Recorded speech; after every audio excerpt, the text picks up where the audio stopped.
Hi guys, welcome back to another video. Now in today's video we are going to see Stevo fire up.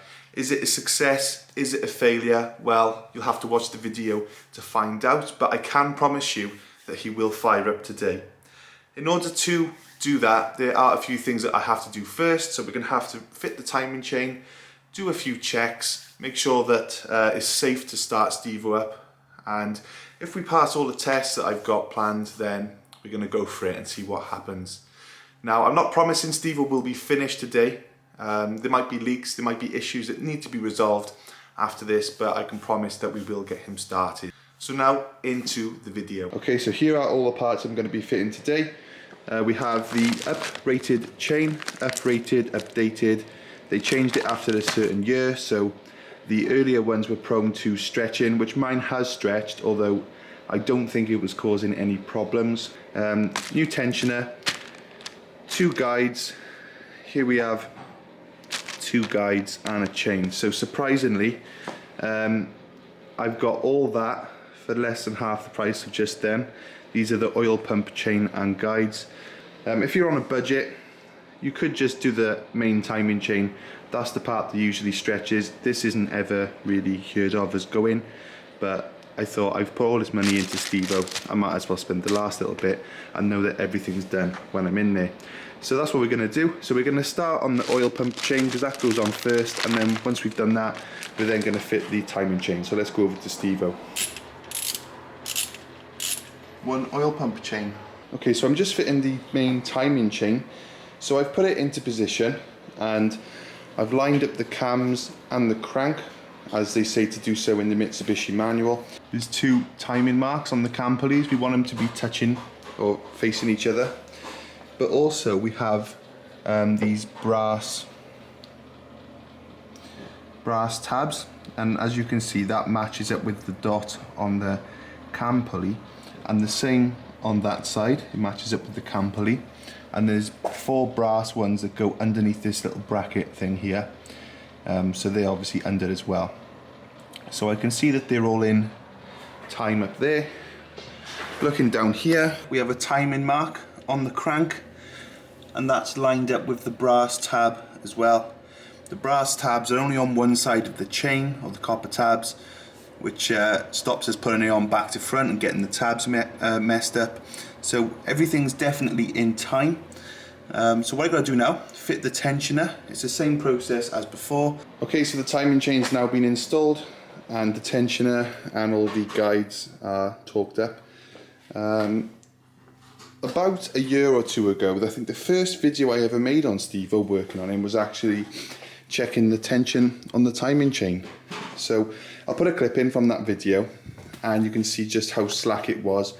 The second I fit this chain, the tensioner took up all the slack, and that is pretty stiff. So while yes, it's taken me like at least a year or two to get around to this timing chain, when I bought Stevo, as I'm sure you've seen, there was so many urgent maintenance tasks that I had to catch up on. It doesn't do too many miles, so it's not a problem, but it just shows how much work I've had to do over these past few years. But finally, I think we're catching up and he's becoming a nice example. Once you've done it, before you put it all back together, turn it over with a big ratchet. If you feel any resistance, any problems, then you know to stop. Obviously you want to do this without the spark plugs in, because you're going to feel the compression and you're not going to know if it's a valve or something else going on. So spark plugs out. It should turn over pretty easy with a ratchet, and if there's any sort of clunks or it suddenly stops, then we've done something wrong. Also, a couple of rotations really gets the tension on the chain all sort of even, and if it's going to skip a tooth, it's going to do it immediately, so we'll know after a rotation or two. But it all looks pretty fine. I'm sure we won't have any issues.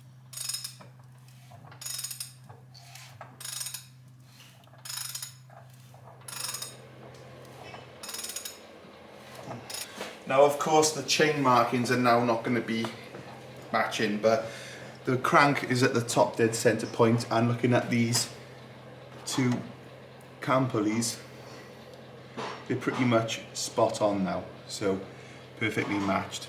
So pretty much now all I have to do is fit the timing chain cover, then the rocker cover, then the sump, pulley, belts, and spark plugs and coil packs, and we're ready to start it. Now Ross Sport have actually recommended I use these racing competition plugs because Stevo is going to be a track car. Obviously you can get by with road parts such as the regular spark plugs, but usually motorsport spec components are built to a higher grade. So while the factory plugs are probably fine for the job, I would imagine these have been even further engineered to provide the best possible reliability. So we're going to use these. We've spent enough money, and upgrading to these plugs is, you know, a small additional expense for anyone building their engine. So that's what we're going to do, and we're going to fit them now. It's important not to just drop them down the hole. I know it's tempting and it's easy to do that, but the gap on the bottom is very, very finely set, and just dropping them in, it can basically reduce the gap when the little tip hits the thread. So I'm going to use a magnet or a special spark plug socket that holds the plug so that it doesn't drop. Okay, so I got up early this morning to work on Stevo, optimistic and happy that in just a few hours I would be starting Stevo. It's currently 3 minutes past 11 at night, and only now am I getting to even think about starting Stevo. The Moroso sump has been a real nightmare to fit. It's had to be modified multiple times. I've had to modify brackets. The design where you've got to open the bung and put the studs on inside, really irritating because there's a little baffle that hits the socket, and 3 times the socket got caught inside the sump and I had to remove the sump. I finally got it on, and then I was fitting the crank pulley and the little key went missing, but I soon found it. It was in the sump. But Stevo is finally ready to maybe start in the next few minutes. I'm going to basically turn the ignition on and check for fuel leaks. I'm going to be very thorough when doing that. Then I'm going to crank the car over until I can see oil come in through the camshaft area. I've still got the rocker cover off. That will mean that the system is primed with oil. What else? There's no spark plugs in as well, so the car can crank over easier.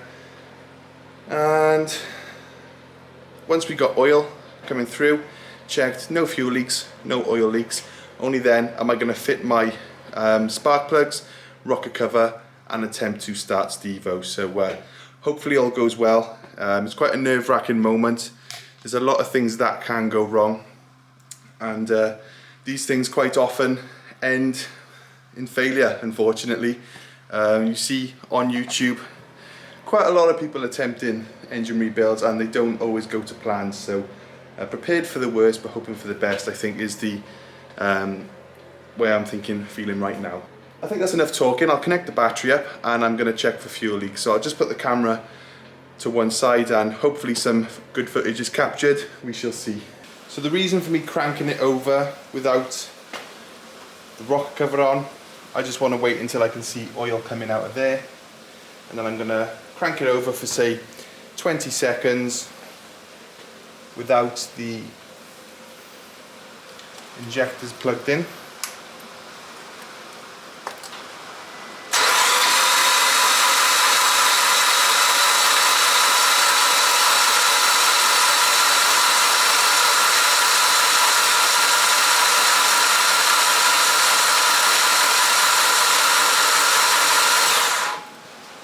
I'm expecting the oil level to drop.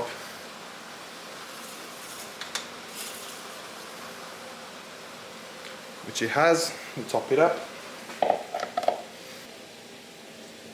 So I'm just putting sort of trade oil in. It's the right grade and everything, but it's going to be coming out in a couple of, well, probably no miles. Probably just going to start it up for a couple of hours, testing and maybe take it around the block,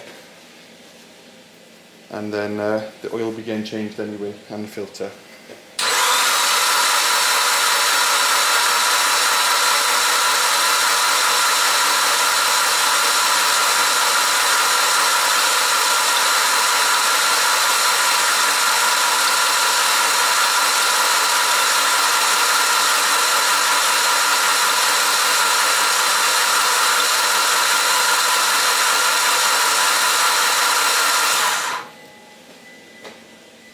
can see the oil coming through now.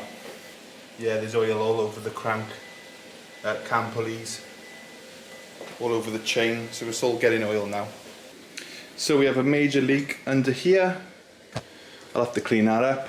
It's nothing too difficult to get to. I did talk it up to the OEM spec, so I don't know why it's leaking, but I'll investigate and see if I can stop the leak. Okay, so we're going to start Stevo for the first time. I replaced the banjo bolt for the turbo feed block side. It's only a factory bolt, exactly like the one that was in there. Came out of the Legnum's spare turbo, so I just pulled it out. Exactly the same bolt, put it in, and it has held torque, so that's good. And when cranking, there is no leak.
This is just oil burning off the manifold from when I fit it, and the downpipe and everything.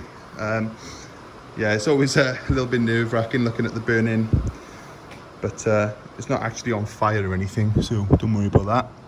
Now, I did have to hardwire the fuel pump to 12 volts, which is why it was running very, very lumpy at first, because it was probably running too rich. So I then took the hard wire off, put the standard connector back on, and all of a sudden it started working. So I can only imagine there was a big air leak somewhere. I don't know why, but sometimes these fuel lines, they don't like to bleed very easily. Although this is technically a return system, you should just pump it straight through, but it still has to overcome the pressure of the fuel pressure regulator. So sometimes that takes a little bit of doing, and finally it did start. So yeah, pretty good, happy with that, and motivation to continue. So my priority now is to get Stevo safe to actually start up, idle, and drive around the garage, because as soon as he is safe to do that, I can basically drive him out, park him in by here once he's nice and clean, and then we can start work on the Legnum. So I hope you are enjoying the content on Stevo, and I hope you're also looking forward to the content on the Legnum to come as well. So yeah, we really do have to get Stevo sorted before we can start on the Legnum. But we're very, very close now, and the signs of life are very encouraging. So thanks for watching the videos, and I'll see you in the next one. Cheers, guys.